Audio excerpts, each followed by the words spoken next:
కవితను BRS high command మళ్ళీ target చేసిందా?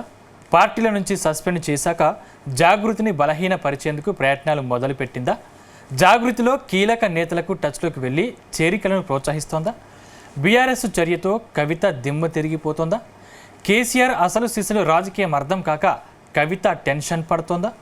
త్వరలోనే జాగృతి నుంచి మరికొందరు నేతలు జంపు కావడం ఖాయమా?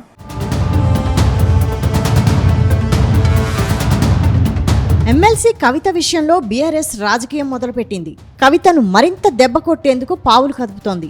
ఇన్నాళ్లు తెలంగాణ జాగృతిని బలోపేతం చేసుకున్న కవితను దెబ్బ కొట్టేందుకు విచ్ఛిన్నం చేసే ప్రక్రియను మొదలుపెట్టింది. తెలంగాణ జాగృతికి చెందిన కీలక నేతలను బీఆర్ఎస్ పార్టీ లాక్కునే ప్రయత్నాల్లో బిజీగా ఉంది. ఇప్పటికే బీఆర్ఎస్ సోషల్ మీడియాలో కవితపై తీవ్రమైన ఆరోపణలతో వ్యతిరేక పోస్టులు కనిపిస్తున్నాయి. ఇక బయట కూడా తెలంగాణ జాగృతిలో చీలిక అంటూ కొత్త రాజకీయం మొదలుపెట్టారు. అసలు బీఆర్ఎస్ మీడియా జాగృతి కవితది కాదని, జాగృతి చీలిపోయిందని ప్రచారం చేయడం బీఆర్ఎస్ సరికొత్త ఎత్తుగడగా రాజకీయ వర్గాలు అభిప్రాయపడుతున్నాయి.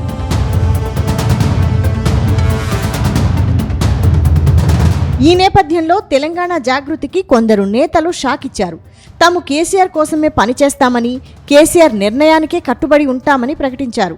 తెలంగాణ జాగృతిలో కీలకంగా ఉన్న రాజీవ్ సాగర్, రాజారాం యాదవ్, ప్రశాంత్ కవితపై తిరగబడ్డారు. కవిత నిర్ణయాల వల్ల జాగృతి కోసం పనిచేసిన ఎంతో మంది జీవితాలు ఏమవ్వాలని ప్రశ్నించారు. 19 సంవత్సరాలు పనిచేసిన వారి రాజకీయ భవిష్యత్తు ఏం కావాలని నిలదీశారు. కేసీఆర్ కోసం, బీఆర్ఎస్ పార్టీ కోసం పనిచేసే తెలంగాణ జాగృతి ఇప్పుడు ఎవరి కోసం పనిచేస్తుందని, ఎవరి ఆశయం కోసం పనిచేస్తున్నారని ప్రశ్నించారు. ఇప్పుడైనా కేసీఆర్ గారు కానీ, కేటీఆర్ గారు కానీ, హరీష్ రావు గారిది కానీ ఒకటే తప్పన తెలంగాణ తెలంగాణ తెలంగాణ తెలంగాణ. ఇదే తెలంగాణ ద్రోహులు ఇప్పుడు మళ్ళీ సార్ మీద పడి దగా చేయడానికి తెలంగాణకు వస్తే మీరు మాట్లాడే మాటలు వాళ్ళకు ఊతం ఇచ్చే విధంగా ఉంటాయా లేదా, అది పార్టీకి నష్టం జరుగుతుందా లేదా అని కూడా మీరు ఒకసారి ఆత్మ విమర్శనం చేసుకోవాలని నేను కోరుకుంటున్నాక. చూస్తా ఉంటే మీ వ్యక్తిగత ఎజెండాతోని ఇవాళ మీరు 2 సార్లు ఎంపీగా అవకాశాలు వచ్చినాయి, 2 సార్లు ఎమ్మెల్సీగా అవకాశం వచ్చినాయి. ఇదే సామాజిక న్యాయం పాటించాలనుకుంటే ఏ సామాజిక న్యాయం పాటించాలని మీరు మాట్లాడుతున్నారు. ఇవాళ మీ దగ్గర ఉన్న వాళ్ళు ఎవరికి సామాజిక న్యాయం ఉందో, మీ దగ్గర ఉన్న వాళ్ళు ఎవరికి సామాజిక న్యాయం అయింది, ఇలా రాజకీయంగా వారి భవిష్యత్తు లేనిది ఎంతో మంది తెలంగాణ జాగృతి నాయకులు ఇలా ఎక్కడెక్కడికి పోయినారు. ఇలా మీరు తీసుకున్న నిర్ణయం వల్ల అందరూ కూడా చాలా బాధతో ఉన్నారు. వాళ్ళందరూ కూడా వాళ్ళ జీవితాలు ఈ 18-19 సంవత్సరాలు పనిచేసిండ్రు. వాళ్ళ జీవితాలు ఇలా ఏం కావాలి? వాస్తవానికి బీఆర్ఎస్ పార్టీలో చాలా ఏళ్లుగా తెలంగాణ జాగృతి సేవలు నడుస్తున్నాయి. తెలంగాణ జాగృతిని కవిత చాలా కాలంగా నిర్మించుకుంటూ వస్తున్నారు. ఇటీవల లిక్కర్ కేసులో కవిత జైలుకు వెళ్లినప్పుడు మాత్రమే జాగృతి సేవలు నిలిచిపోయాయి. కానీ ఆమె బయటకు రాగానే తిరిగి యాక్టివ్ అయ్యారు. తెలంగాణ జాగృతి రాష్ట్రమంతటా విస్తరించేందుకు వరుస సమావేశాలు నిర్వహిస్తూ నేతలను యాక్టివ్ చేసే పనిలో నిమగ్నమయ్యారు. ఈ క్రమంలోనే కవిత కేసీఆర్కు లేఖ రాయడం, ఆ లేఖ లీక్ కావడం చకచకా జరిగిపోయింది.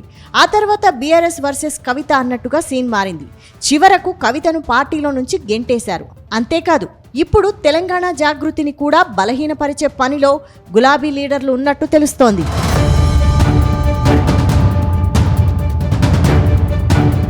అయితే తెలంగాణ జాగృతిని దెబ్బ కొట్టడం వెనక బలమైన కారణం ఉందని బీఆర్ఎస్ నేతలు చెబుతున్నారు. బీఆర్ఎస్ నుంచి సస్పెండ్ అయ్యాక కవిత తన ప్రధాన అనుచరులతో రహస్యంగా భేటీ అయినట్టు తెలుస్తోంది. ఈ సమావేశంలో జాగృతి సోషల్ మీడియా ప్రతినిధులు పాల్గొన్నారు. అయితే ఈ సమావేశానికి కొందరు బీఆర్ఎస్ నేతలు కూడా వచ్చినట్టు సమాచారం. గతంలో బీఆర్ఎస్లో ప్రాధాన్యం దక్కని నేతలను తనతో పాటు ప్రయాణం చేయాలని కవిత కోరినట్లు తెలుస్తోంది. ఉద్యమ సమయంలో యాక్టివ్గా పనిచేసిన ఉద్యమకారులను జాగృతిలో చేరాలని కవిత కోరినట్లు సమాచారం. అయితే కవితను ఇలాగే వదిలేస్తే బీఆర్ఎస్ పార్టీకి డ్యామేజ్ చేసే అవకాశం ఉందని ఓ అంచనాకు వచ్చిన హైకమాండ్ తెలంగాణ జాగృతిని బలహీనపరిచే పనిలో బిజీగా ఉన్నట్టు తెలుస్తోంది.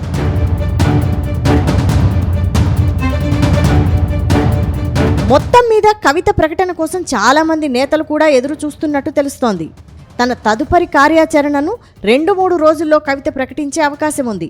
ఆమె ఖచ్చితంగా ప్రత్యేక పార్టీ పెట్టుకుంటుందన్న నమ్మకంతో బీఆర్ఎస్ ఆమెను ముందుగానే బలహీనం చేసే ప్రయత్నంలో ఉందని సమాచారం.